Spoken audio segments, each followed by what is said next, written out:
Mae cyfeiriannau'n cael eu mesur yn glocwedd o'r gogledd mewn graddau, a hwn dwi'n adnabod fel brawddeg y 3G. Nawr ystyriwch y ddau bwynt yma fan hyn, meddyliwch am hein fel pwyntiau ar fap, a gadewch i ni yn gyntaf gweithio allan cyfeiriant B o A. Nawr i wneud hyn, yn gyntaf na i gysylltu y ddau bwynt hefo llinell syth, ac yna, os dwi'n gweithio allan cyfeiriant B o A, dwi angen mesur o A. Nawr, dwi angen mesur yn glocwedd o'r gogledd, ble mae'r gogledd, wel, o'n i bai fod y cwestiwn yn deitha chi wahanol, mae'r gogledd wastad yn pwyntio'n syth i fyny'n vertigol fel hyn. Ac yna, dyn ni'n estyn onglydd allan, a wedyn dyn ni'n mesur yn glocwedd o'r gogledd fel hyn, dim yr onglydd yn pwyntio'n syth i fyny at y gogledd.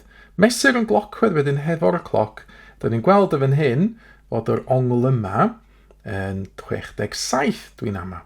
Felly, yr ongl ydi 67 gradd, wedyn mae'r cyfeiriant wastad mewn 3 digid.